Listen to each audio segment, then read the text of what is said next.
Ready? Okay, today we're going to talk about the deconstruction of reality. You know, I always try to come up with a sort of humorous title, but I did find a lot of things very funny this week or even ironic.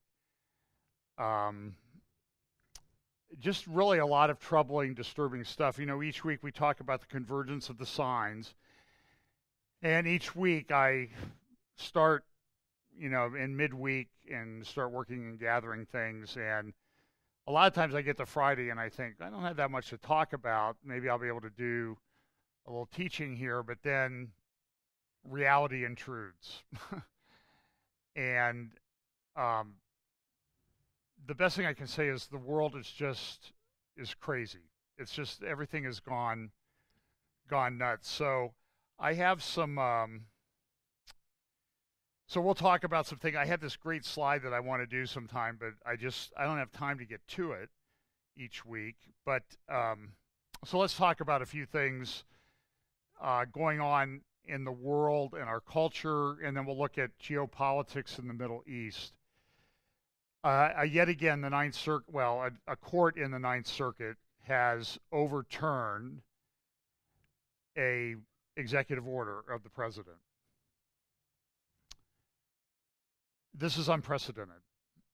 And the reason why is the left uses tactics that the right doesn't, or the middle of the country doesn't, the middle of the political spectrum. They'll take everything to court, and they'll go judge shopping. And occasionally they'll do that on the right, but this is really unprecedented that these judges would do this. Now, in this one, the judges might have an argument that this should have gone through Congress. So the solution is simple. Have Paul Ryan and Mitch McConnell get off their rear ends and go pass something that won't get done. It's very, very easy. I mean, I'm not even a political genius, and I can figure it out. And these guys hold themselves out.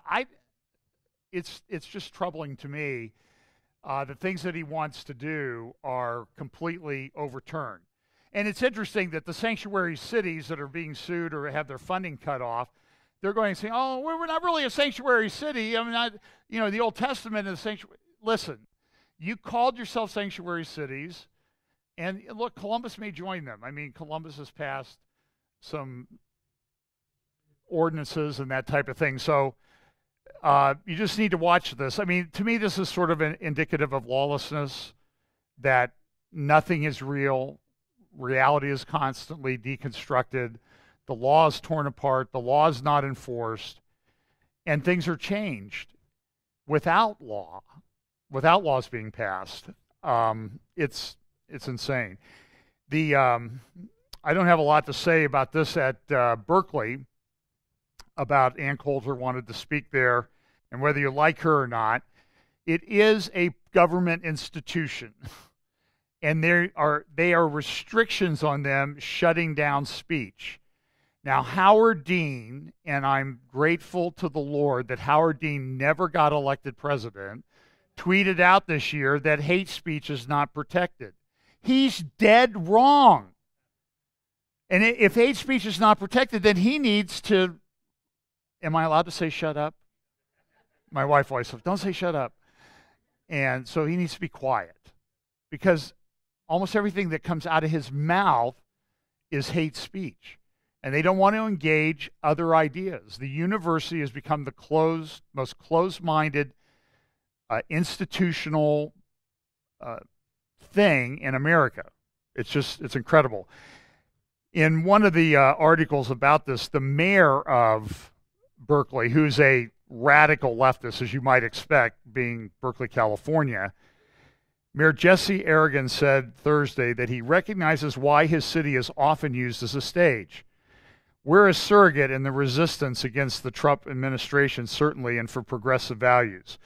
But he grapples with the presence of extremist groups and how conservatives have been able to parlay the clash between anti-fascists and nationalists to their own advantage. It's engineered intense animosity against Berkeley, and that's a narrative they keep putting out there. So it's the Ann Coulter types who haven't gone there to protest, who are the problems. They're making us look bad. No, they're exposing you for the radical leftist, hate free speech people that you are. But this free speech thing is very troubling to me because it is permeating itself through corporate America. I won't identify. I have a friend who posted something in response to one of her relatives' statement about an LGBTQ issue. The relative called her and said, if you don't take that down, I'll get fired. Corporate America are the biggest fascists of all, and you need to understand that. At least they have the most fascist, they have the greatest tendency towards fascism. Here's a great sign from the Berkeley thing. In the name of humanity, we refuse to accept the fascist America carried by fascists. Now that's ironic. Now that one's funny, okay? And if you look at the website, www.revcom.us, it's welcome to the revolution, the new communism. It's a bunch of communists that are behind this, that are being organized. Go get Trevor Loudon's stuff. I think ACT Northeast Ohio put up a talk by Trevor Loudon. It was similar to the one that he gave in Columbus about a few weeks ago. And he talks about how, this Islam and this leftism and this communism thing are just infiltrating all levels of our society and government. And I think you really need to look at that. Here is a example of, I think this is why I selected the title, Deconstruction of Reality. And this is from the American Association of Pediatrics, their April 2016 journal. The title of the article is Unintended Consequences of Invoking the Natural in Breastfeeding Promotion. Now, my understanding, and we were not able to have children, but breastfeeding has been pushed because why? It's the most natural. But now you can't offend anybody anymore, and as a result, you end up looking like an idiot. And I mean moron, imbecile, idiot, okay? And as I said, God will put you to the moron level as a judgment, but the rest of it is down below, it's self-inflicted. And listen to this article. Medical and public health organizations recommend that mothers exclusively breastfeed for at least 6 months. This recommendation is based on evidence of health benefits for mothers and babies, as well as developmental benefits for babies. So far, so good. Everybody's pretty much, science agrees. Medical and public health organization, let's see. A spate of recent work challenges the extent of these benefits, and ethical criticism of breastfeeding promotion as stigmatizing is also growing. Now, I know I can see you mentally scratching your head like, what does that mean? Well, they're saying that maybe there's not as many benefits to breastfeeding as we once thought, but what's really bad is we're stigmatizing people by calling breastfeeding natural. Building on this critical work, we are concerned. This is what the American Association of Pediatrics says. We are concerned about breastfeeding promotion that praises breastfeeding as the natural way to feed infants. This messaging plays into a powerful perspective that natural approaches to health are better. Promoting breastfeeding as natural may be ethically problematic, and even more troubling, it may bolster this belief that natural approaches are presumptively healthier. This may ultimately challenge public health's aims in other contexts, particularly childhood vaccination. So what's happened is this political correctness, and they say, well, if you say it's natural, then you're discriminating against women because last science showed that only women's breast produces milk. Okay, I don't care how many operations you have, that's probably going to be the case. And it is a natural thing. It is sort of the way God designed it. But but now they're saying, well, now we're challenging this, and now, okay, now we're going to have trouble on the vaccination side, and justifying vaccinations because people are going to start questioning everything. Well, yeah, they're questioning everything because you've lost your minds. That's why people are questioning things. Here is a good article, and I know I said I'd do geopolitics later, but you'll see how this is connected. Terrorists are not snowflakes, in a recent issue of Foreign Policy, titled "The West has started treating would-be terrorists as children in need of protection from radical ideas. That's as dangerous as it is insulting." Now, Foreign Policy is certainly not a right-wing publication or anything, but every now and then they have an article that I read and I'll say, that's pretty spot on. And I'm always interested in their analysis. Anyway, listen to what it says. "Something profound and seismic is happening in the way Western societies understand terrorism and jihadi radicalization in particular. Hysterical stereotype this is how they used to look at it, that there was this hysterical stereotype and that we viewed terrorism as a form of pathology. The other view, and this has been going on for 30 or more years, was called a sentimental stereotype, which meant that terrorists were viewed as misguided idealists." And then 9/11 happened and everybody had to sort of think the paradigm. "In their place, a very different paradigm has emerged, driven by efforts to rethink the problem of terrorism in response to the rise of Al-Qaeda, more recently the Islamic State. At the center of this paradigm is the notion of the terrorist as an infantilized other, a marginal person whose outstanding characteristic is vulnerability. You might call this the snowflake theory of terrorism. These explanatory tropes and motives underpin the prevailing ideology of, quote, countering violent extremism in both Europe and North America. In Britain, for example, the 2015 Counterterrorism and Security Act makes it perfectly clear that terrorism is a risk to which people can be drawn into." And they've issued these reports. There's this guidance on only government can come up with these titles: Guidance on Safeguarding Individuals Vulnerable to Radicalization and Referral Process. And so vulnerable to radicalization is VTR. And then there's also this other revised prevent duty guidance for England and Wales from the government.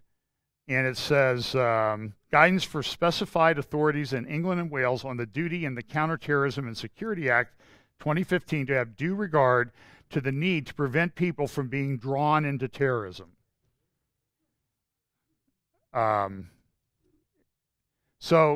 And in that last report, risk which means risk of individuals being drawn into terrorism, is used 67 times. Vulnerable, meaning vulnerable to radicalization, that VTR, appears 13 times. And everybody does this. So here's a little video clip of a currently retired, maybe semi-retired world leader who adopted this view. And finally, we recognize that our best partners in protecting vulnerable people from succumbing to violent extremist ideologies are the communities themselves. Families, friends, neighbors, clerics, faith leaders who love and care for these young people. So this was September 29th of 2015 at the UN Summit on Countering Violent Extremism. It also shows up in things, for example, in Newsweek magazine this week, or about a month ago, terror threat, how Trump is fueling jihad. Why? Because he called them radical Islamic terrorists, and therefore he's causing more of them to be drawn into this or shoved into this or pushed into this, that they wouldn't go because these poor little terrorist snowflakes are just, waiting for a little bit of a shove.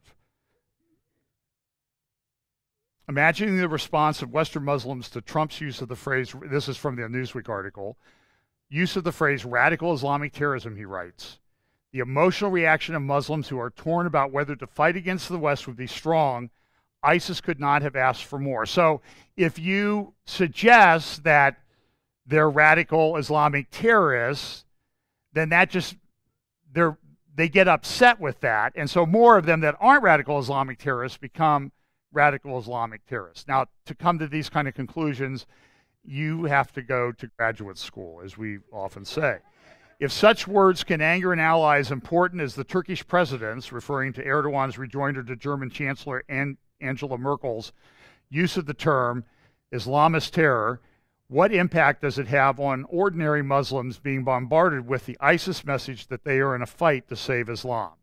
And so that's why we can't talk about it. Now, foreign policy says this image of the terrorist as an infantilized and emotionally immature other, acutely sensitive to the slightest linguistic slur or trigger, reflects a deeper structural shift in the culture of contemporary Western societies where, since at least the early 2000s, the language of risk and protection has come to inform and shape a growing number of social practices and organizations involving adults. This language finds its most ostentatious and, of late, infamous expression on college campuses. Even among the small number of young people involved in terrorist plots or terrorist groups, it needs to be acknowledged, as the sociologist Frank Furedi observed, it is not the vulnerable, but often the more idealistic, intellectually curious who are attracted to extremist ideas. Because why? What do we hear when these guys do this terrorist? This physician, doctor, immigrant in Britain from Pakistan tried to blow up the check-in counter at an airport. He's not some poor, he's a physician. He's had a lot of education. And this means taking them and their ideas seriously and not treating them as the whitest of snowflakes in need of protection.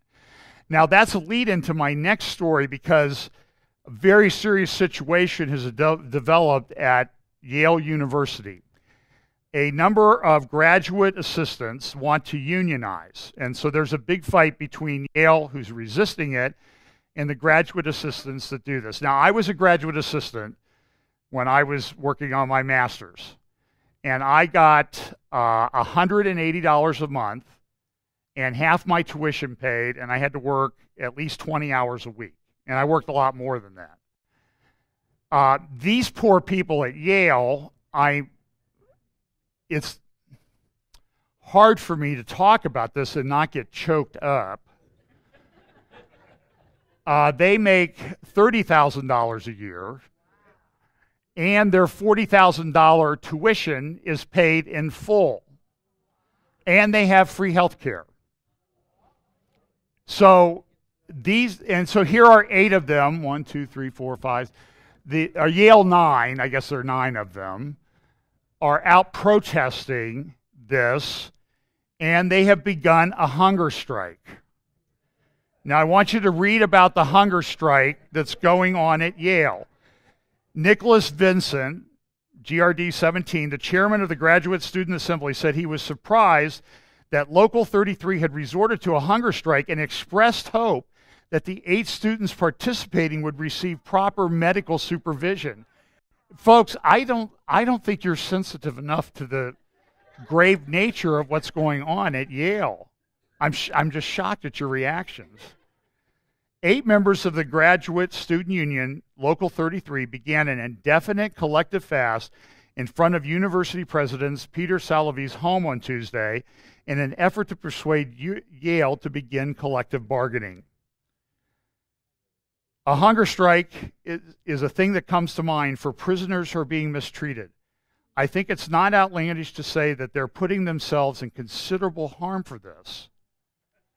I mean, people may die from this hunger strike at Yale, especially when you learn how they're going about it. Although I deeply respect the right to freedom of expression, I would urge graduate students to reconsider this decision because these actions could be harmful to their health. Now, what happened was that somebody posted on Twitter a support of solidarity. Update. The Yale Student Union is holding a symbolic hunger strike. They eat when hungry, but it's still inspirational. And if you look down here at this thing, I know you think this is not The Onion, okay?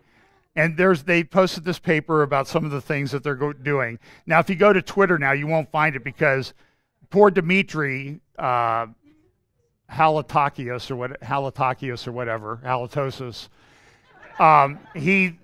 People criticized him and mocked him I don't understand why they would do that, but he took down his Twitter page. But, you know, in the world of electronic things, screen captures are your friends, and so we have this preserved. But look at what's in this paper that they wrote. We have committed ourselves to waiting against eating. We have begun the fast against slow. These are graduate students at Yale, which touts itself as the most prestigious academic institution in the country. We invite you to visit us. Instead of eating your lunch, sit with us and lift our spirits. When one of us cannot continue, come take our place. In other words, when I go to eat, or I go to, my latte's ready, please come and sit in my place, and I'll come back when you're hungry. And I think the risk is they may die of, you know, overeating or gluttony or something like this. We want our fast to inspire joy, the joy that comes from taking action for what is just. So this is results, a lot of people, these are some of the Twitter responses. This has triggered me. Going out for sushi, fight on, whoever is taking my place. I will rejoin the struggle after lunch. Another, Captain Obvious, love this Twitter handle. I will likely hire them and symbolically pay them.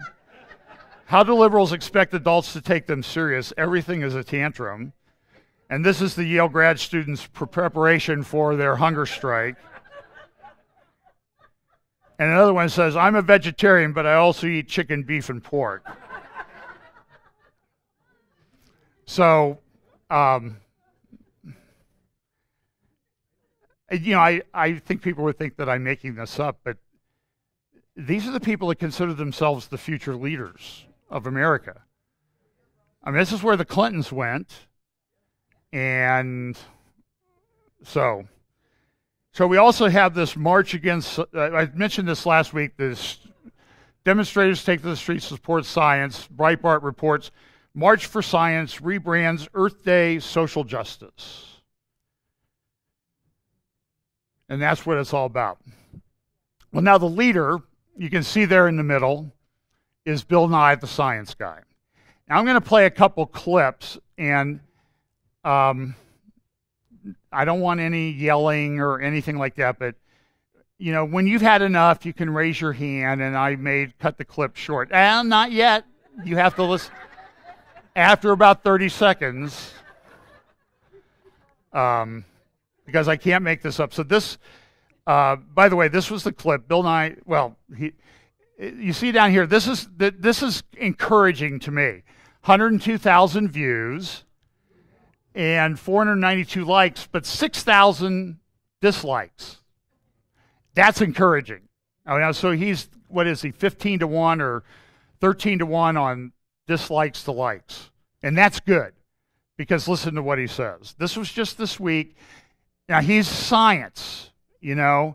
You people that deny global warming, you should be put in jail. He said that on Hannity, or on Tucker Carlson a couple months ago, because you're denying reality. You don't believe in global warming, you deny reality. So here's his view of reality. One thing's clear about sexuality. There's a lot more going on than meets the eye. Female or male, gay or straight, pink or blue. We were taught to see these as binary.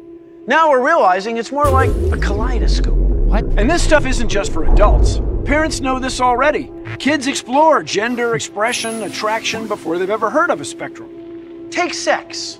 We used to think it was pretty straightforward. X and a Y chromosome for males, 2 X's for females. But we see more combinations than that in real life. And even for people with just 2 sex chromosomes, hormones can vary wildly. So can anatomy. What makes someone male or female isn't so clear-cut. How about attraction? Some people argue the natural thing is to only be attracted to the opposite sex. But in practice, it ain't so simple, kids. Some people are gay, some are bi, some are asexual, and some will take whatever they can get. You know what I mean? It's another sexy sliding scale. When you throw in gender, it gets even more colorful. By 3 or 4, most kids identify with a gender, and it doesn't always match the sex they were assigned at birth. And a person's gender identity may change over their lifetime. And culture is getting us new ways to express all of this. How you dress, how you act and talk, how you present yourself to the world. It should be up to you. Sure, this might make things confusing for those who insist everyone pick an M or an F. But people, we have to listen to the science. And the science says we're all on a spectrum. Our labels, our fashion, even our washrooms are still catching up to that truth. I think you'll find when we look at sexuality this way, it is more complicated, but it's also a lot more honest. And it's more interesting. I learned a lot tonight. I mean, I'm this cis male guy who's been living in this world. But this stuff, to me, from a scientific standpoint, is just cool. Science is the process by which we understand nature, by which we understand our place in the world, how we all fit in. And so every one of these insights is just so exciting for me. We, working together, can, dare I say it, save the world. So I think it was on the same show he had, and I'm going to play just a little clip of this, just a little sound of him at the beginning, no sound at the end, because and even the subtitles, but I want you to see just a little part of what he put out there. Rachel Bloom is here's the clip. Guys, seriously, this next thing I feel is very special. This is a cool little segment. You know this woman from Crazy Ex-Girlfriend. Please give it up for Rachel Bloom. This world of ours is full of choice. Please don't tell me I'm the only one who does that. And it goes on for a long time. It's perhaps is the worst music video ever made in the history of the planet. I think this is, look, I have low expectations for non-believers. I want you to understand that. We're all sinners. Here, we're saved by grace, hopefully. But I only put this up, not so much to condemn them. That's already taken place, unless they get saved. But I put this up because I think you need to protect your children. Don't let them watch this nonsense. And this is perverted. The way he was describing it, I just think is perverted. It's debased. It's hard for me to describe. But he didn't always think this way. 20 years ago, this is what was on his show. Now remember, he just said it's a spectrum, right? Okay, and he's been the science guy, and I'm pretty sure XY chromosomes haven't changed in the last 20 years, and how male and female, how you become male or female. But so this is what he said, or had done a segment on his show 20 years ago.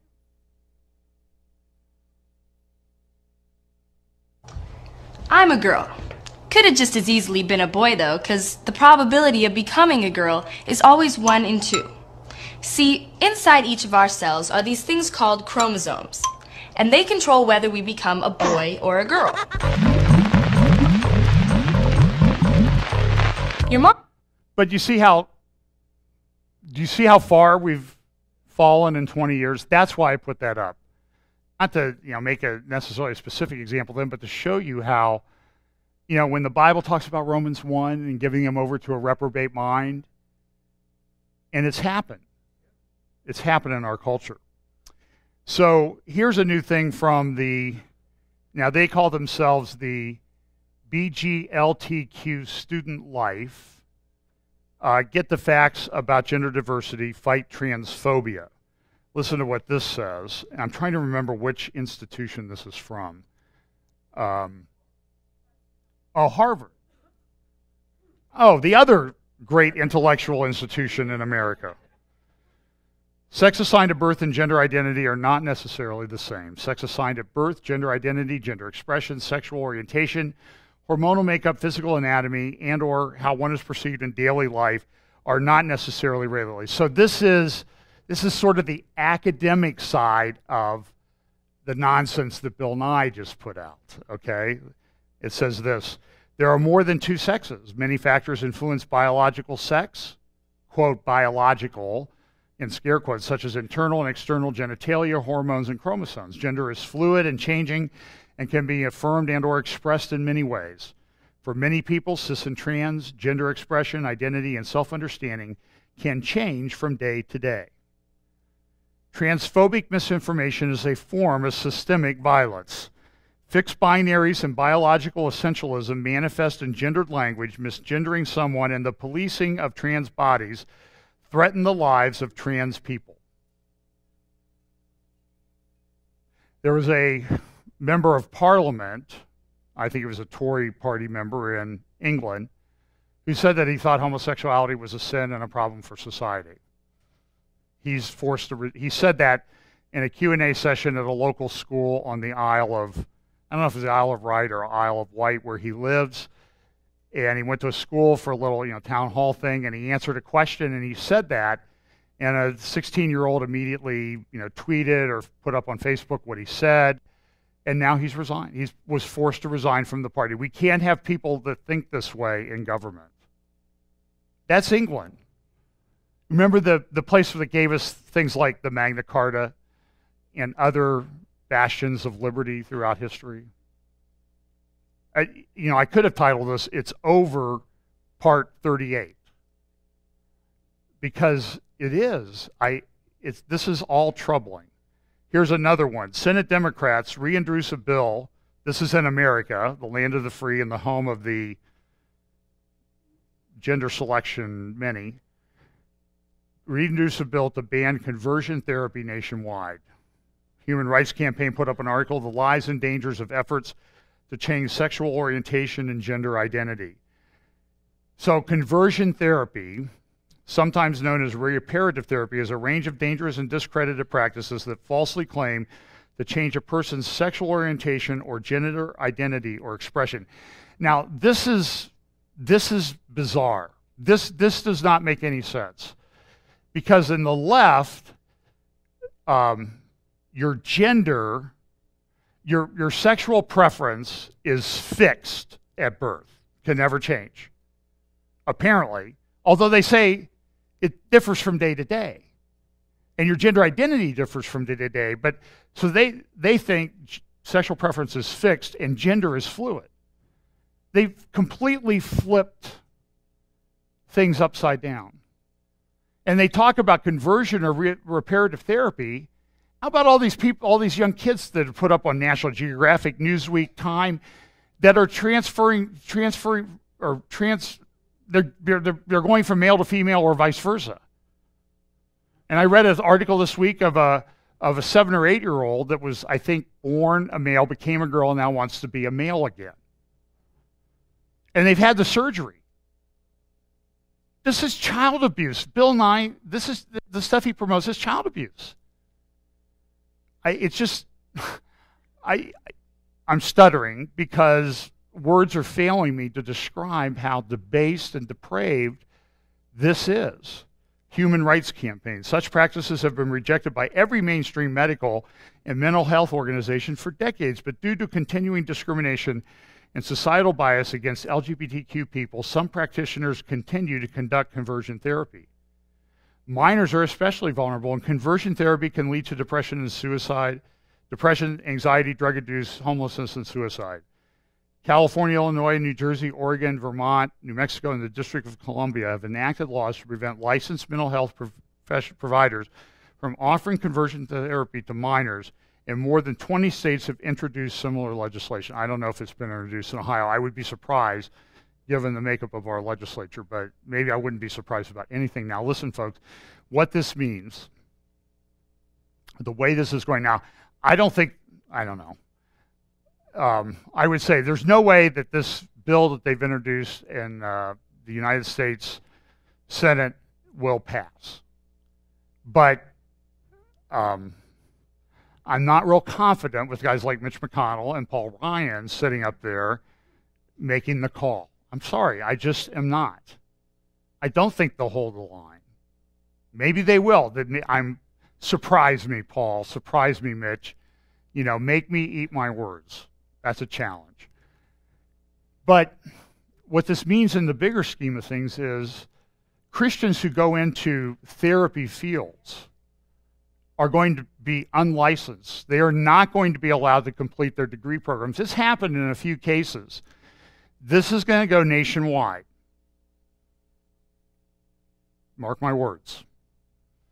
And churches that offer counseling services are going to be pushed and sued, they hope, I think, out of existence. It's not coming. It's here. It just hasn't been fully implemented yet. And unless there is a massive revival, this will not change until the Lord returns. And we need to learn as a church and a community of believers who disagree on some theological issues, disagree on some interpretive issues. We're going to need to put those arguments aside and stand unified against the onslaught of evil that we're going to face. And I believe that. And I hope and pray we will be able to do that as a body of believers. In addition, New York state agencies have taken administrative action to protect LGBTQ youth by barring insurance coverage for the harmful practice of making it unlawful for state-licensed mental health providers to engage in conversion therapy with minors. A number of municipalities have also enacted similar protections that apply within their city limits. And here's the cover of the Therapeutic Fraud Prevention Act. On this and so many issues impacting the LGBT community, the Trump administration has laid out a hateful, damaging agenda to undo hard-won progress, divide our communities, and hurt our friends, neighbors, and family members just because of who they are or who they love. Now, that's interesting because all the news this week was how little Trump has accomplished in his first 100 days. So I guess,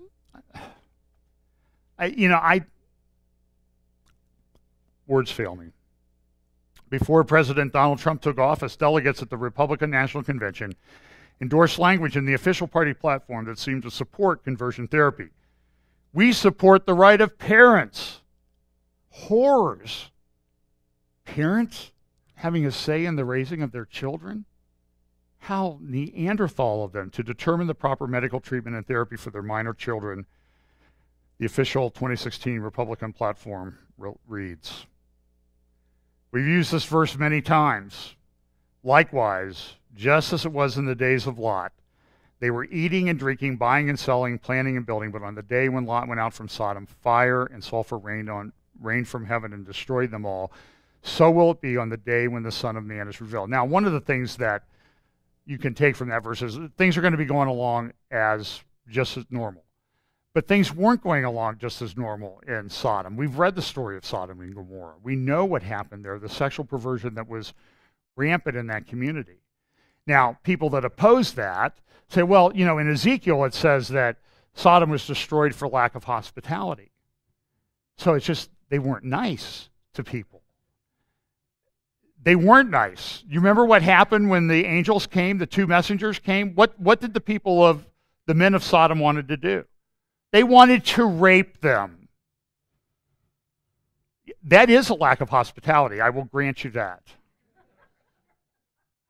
And these crazy people that go out and think that they understand Scripture and they don't look at the whole counsel of God are just crazy. Well, Sweden, this is our new thing for Sweden with the sort of the hand grenade there and the Swedish. I photoshopped that. I'm very proud of this.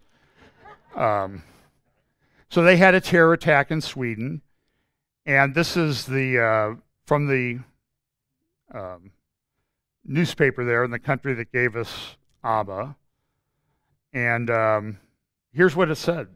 Remember there was a truck attack, right? Right down the street in Stockholm. Cars have been turned into deadly weapons. They have been easy to steal, and nothing has been done to stop their advance. In Nice, Berlin, Jerusalem, London, and Stockholm, they have been used as effective murder machines, terrorists who wanted to kill many people. If people in the future will be protected, cars must simply be removed from the collection sites in city centers. It is not reasonable for a big truck it is not reasonable for a big truck can be driven right, this is from a translation obviously, can be driven right into Stockholm's popular walking street on a Friday afternoon just before Easter. Politicians have been good at protecting themselves, but now they must also ensure citizens' needs for secure environments. So, they don't want to ban guns. They want to ban guns. They want to ban cars. And in Norway, you can go kill, what did that guy kill? 80 people? And what was his sentence? 20 years for 80 people. That is, nobody can support that and say that they believe in the Bible. Not possible. You can believe that, it's your right to do that and to be morally ignorant. You have that right. But you cannot be morally ignorant and say that I believe in the Bible. Because the Bible, that the death penalty for killing a person is the only thing that's in all 5 books of the Torah. It's the only one of the commandments. I think God thought it was pretty important. And this, female genital mutilation. This is the front page of USA Today the other day. There's been doctors arrested in Michigan for performing, I can't even describe it here, female genital mutilation on young girls, some brought from Minnesota. They've been charged with federal crimes now for doing this. But look at what USA Today did. This is why, what the story says in the headline, this is demonic. I agree. But it's happening in one particular community, one particular religious community. So what does USA Today do? They put a picture on the front page. See that just below, this is demonic? It's a white lady who claims that it was done to her by a fundamentalist Christian doctor 70 years ago. So here they have hundreds and hundreds of examples. There are pending charges. There are court cases. But USA Today has to dig back 70 years to make it a Christian problem. You want to know what I think? This is demonic, and that is demonic. How about that? Okay, geopolitics. Foreign affairs. What was the liberal order the world may be losing? Because Trump is turning everything upside down. The Pope went to Egypt. I don't have time to go in. I didn't have time to review the transcript of his speech. I don't make that a high priority, but he is an important religious figure in the world. He met with the people at Al-Azhar University. So I guess Obama's done making his apology tour, so now the Pope, who Robert Spencer, I think, correctly noted the other day on Jihad Watch, is the most, probably one of the best apologists for Islam in the world today. So he goes to Egypt, and we'll see what comes out of that. This whole thing this year is pushing unity. Russia is now reached agreement to put a pipeline, the northern pipeline, bypassing Ukraine, to bring a lot of gas to Europe. It will help Russia economically. Poland's upset, but they'll be brought into line in pretty short order. We still have this situation going on in Europe from foreign policy. Again, rest in peace, Turkey, 1921 to 2017. Very interesting article. Erdogan this week he dismissed about 9,000 police officers that he thought were part of the Gulen movement, and about 1,500 of them were jailed. He's probably well up over 200,000, approaching 250,000 people who've been fired, arrested, put in prison, charged, had their lives completely turned upside down since the coup last July. And now they're targeting, Turkey has been bombing and shooting at Kurds in northern Iraq and in Syria that are supposedly on our side helping fight. And the whole thing is in a complete state of turmoil over there. Erdogan's put up an American enemies list. because he's a dictator, he's a caliph, he's a sultan, and he thinks he can control everything, even the press in America. He doesn't understand why they don't pay attention to him. He's a man with a massive ego. And I say that not to say who Erdogan is or who he may turn out to be, but you should look at people like this in the world and say, there's a coming world leader who will have a massive ego, who will speak crazy things, and eventually the world will follow after him. You know, we see that about the midpoint of the 70th week. Got the vote in France. Marson is portrayed as a centrist. He's a leftist. He has the support of the establishment. I think he'll probably win.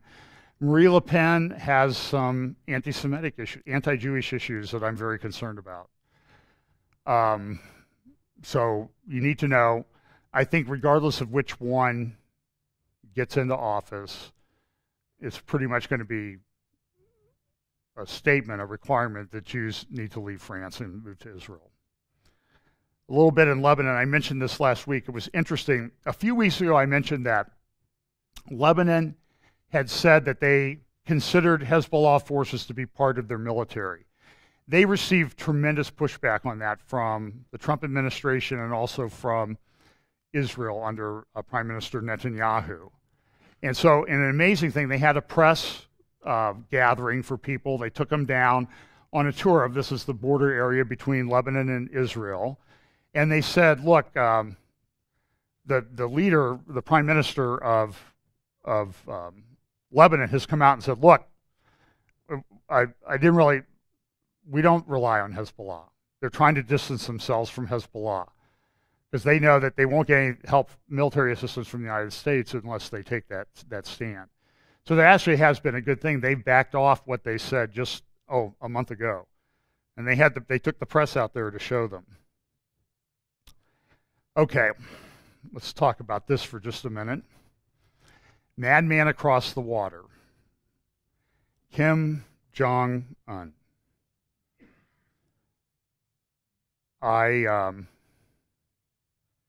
When you look at him, it's easy to say he's insane. He's crazy. But he's a pretty rational guy, I think. He's doing what he wants to do, and he's playing the West as he has for decades, he and his father and grandfather, to get money out of the U.S. and China and Russia and other countries. And so they ratchet it up every now and then. And of course, they had a couple missile tests. The word is that they failed. I'll play you a clip of Gordon Chang, who's one of the more intelligent North Korea analysts on the planet, in just a moment. But Newsweek came out, and these are the assessments of, this is if the war does not go nuclear. 1 million dead. What war with North Korea would look like.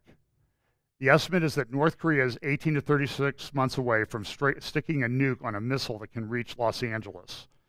But they also have satellite technology. There's also EMP, and it's something to be very concerned about.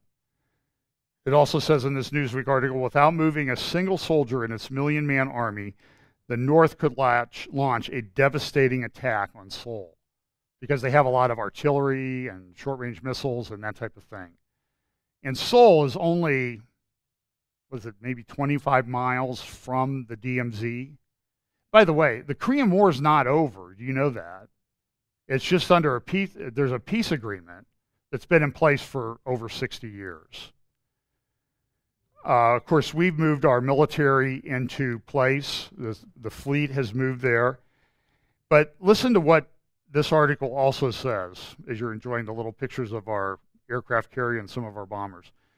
What would another armed conflict in the peninsula look like? During the Korean War, which was from 1950 to 1953, 2.7 million Koreans died in that war.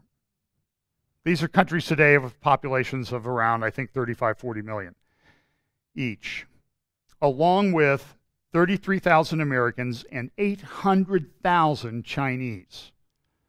That's more Chinese died in the Korean War than died in our Civil War 160 years ago. In any preemption scenario now, the U.S. would try to keep the strike limited to task at hand At the same time, Washington would signal in any way it could, probably via the North's ally in Beijing, that it did not seek a wider war. U.S. war planners believe, on the right, U.S. war planners believe North Korea forces would try to overrun South Korea's defenses and get to Seoul before the U.S. and South could respond with overwhelming force. As Cha says, as wars goes, this would be the most unforgiving battle conditions that can be imagined. An extremely high density of enemy and allied forces, over 2 million mechanized forces, all converging on a total battle space of the distance between Washington, D.C. and Boston. And probably even a shorter distance than that. Think Washington, D.C. and Baltimore. At the UN, Tillerson asked for a statement on North Korea, and they did not get it. Here's Gordon Chang on Fox. First, let me just ask you, because you say it's possible this was not a failed launch attempt? Yes, we don't really know that. You know, it burned through its first stage, and this very well could have been just a first stage test. Got to remember the debris landed on North Korean soil. That's important because every time that the North Korean missiles have fallen into the water, we go and look for the parts. And sometimes we find out some really interesting things. So I think that this could very well have been a successful test, and that really they intended to detonate it over North Korea. We don't know yet, but I don't think we can jump to the conclusion that it was a failed test. You're one of the first, actually, that are pointing that out, and it's a very smart observation, because that is very true. Why, if you want to keep the evidence on your own land, why would you want to share it with the rest of the world and give away your secrets? And that's right. It may not have been a failed test. If you look at the video carefully, you see the nozzles shifting, and they're controlling the trajectory of. I personally think that it was a first stage test. I wouldn't be so quick to say, oh, look at those stupid North Koreans. They don't know what they're doing. Maybe they know exactly what they're doing. I think we lose the advantage of analysis when we think that the guy's just a crazy nut. He may know exactly what he's doing. And they have a big army, and it's well-trained. Now, the South Korean army is about 60% the size of the North Korean army, and it's probably better trained, but you know, how quickly are they going to get into the field? The North Koreans they're ready to go. I mean, they march around in straight lines all the time. There's no sound on this video. This is an interesting video about some of the anti-missile technology that we have. And while it's pretty good, these missiles are coming in at very, very high speeds and shooting them down and triangulating them from ships who are on, bouncy ocean waves, and we have multiple nozzle rockets to try to control them, to get them into the air as quickly as possible. And sometimes the thrust from those is so great that it's throwing off the guidance systems. You can go to this, you can find this video on YouTube if you just look on North Korean missiles. And it's a very difficult thing to accomplish. So let's look at the Middle East real quick. We'll be out of here in a little bit. This is an interesting time. This is, and I didn't get a chance to finish the slide, so I'll let you build it in your mind. But this is the year of anniversaries, important anniversaries in history. One of those, of course, you see in the top picture, that's an old video from the 50s, of what? Martin Luther going day before what we call Halloween, nailing his 95 Theses on the door at Wittenberg. That happened in October of 1517, 500 years ago. In fact, his protest was in large part based upon the selling of indulgences, which were used to build, and I've been inside this building, St. Peter's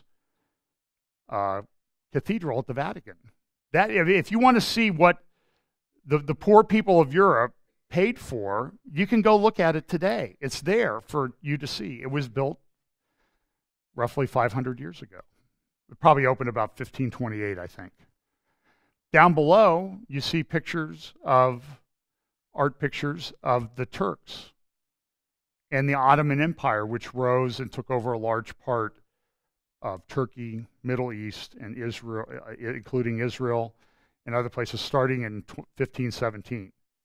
And for hundreds of years, the Turks, as they say, knocked on the gates of Vienna, Austria, to try to take it over. It was a massive empire. It had great influence, and it was an empire that was fairly tolerant of other people's religious views, and not as long as you gave support to the Turks. Well, but that empire fell apart in 1917, and I'll show you a little bit about that later, when the British took over Jerusalem in 1917. I'll show you a video of that later. And then 50 years ago, we had, of course, the reunification of Jerusalem in the Six-Day War. So this is a lot of anniversaries seem to be converging this year, and I wouldn't be too quick to dismiss them as just happening. I think it does have I do tend to think it may be very significant prophetically, because evil people will try to build on these. I know that there are plans to get Catholics and Christians together and say the Reformation is over and that sort of thing. I hear those meetings are coming up. I haven't been able to find anything to, concretely support it yet, but I've heard that this is the plan. So in Israel, some of these countries that tried to wipe out Israel in 1948, they would give Israel a security guarantees under a peace deal, the Jordanian foreign minister said in a meeting yesterday. We consider the settlement of the Palestinian problem as a core of tensions in our region. That is why we definitely plan to create additional conditions for security and stability in our region and in the whole world, Jordan's foreign minister, Ayam Safadi, said Saturday. Melanie Phillips has a great article. There's a report. She's like, a boss is coming to the U.S. and she thinks that the deal's not so good. You need to go to melaniephillips.com and read her article. I'll have more about her in just a moment. And Trump is going to Israel on May 22nd and 23rd. The day that they celebrate the reunification of Jerusalem is May 24th, and Trump is going to be there on the 22nd and 23rd. It's his first foreign visit, which I think he's the first president to make Israel his first foreign visit, and I think that's significant. I'm also a little bothered by it because we're going to be in Jerusalem on those days, and I'm sure traffic is going to be a nightmare. But I'm willing to go over and help Mr. Trump out if he wants, like he needs me. But these people, it continues to today, the erasing of the Jews. We know the Holocaust, but even after the Holocaust, communities, it continues with ISIS today. You can go see how they destroyed the tomb of Nahum in Iraq. This is another Jewish sages or Jewish rabbis' tomb that ISIS has blown up and destroyed.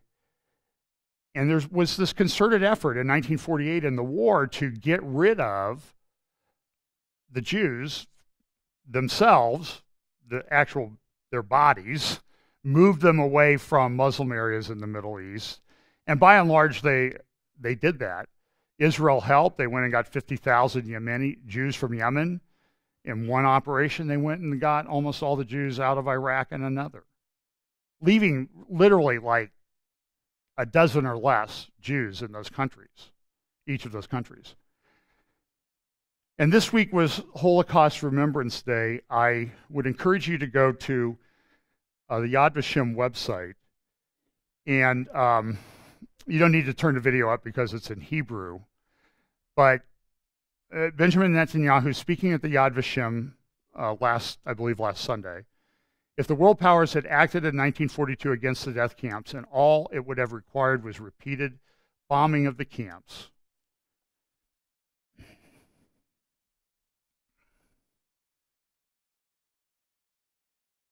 they could have saved 4 million Jews and the lives of many millions more.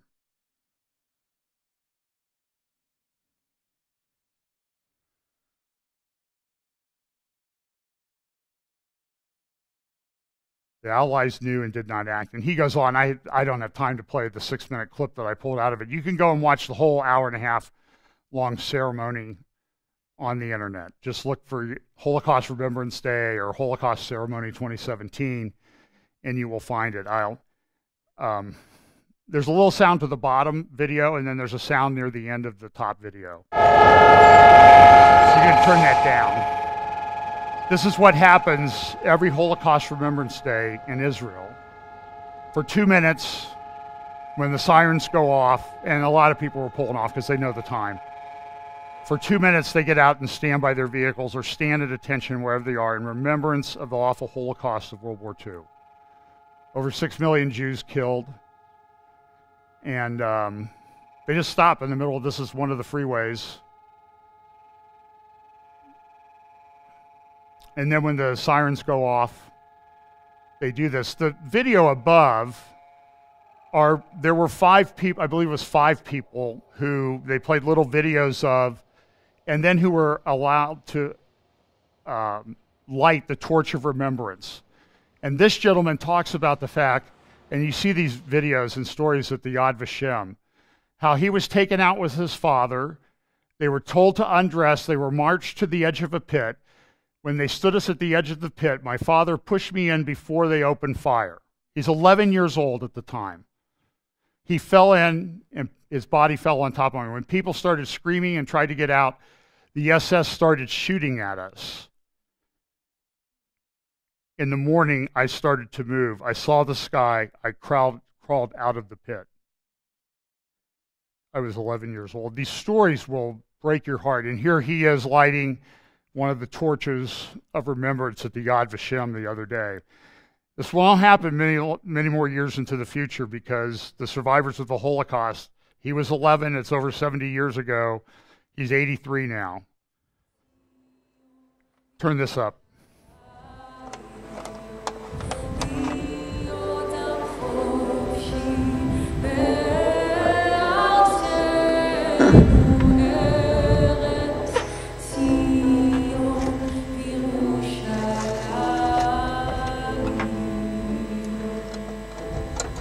That was the end of the ceremony the other day.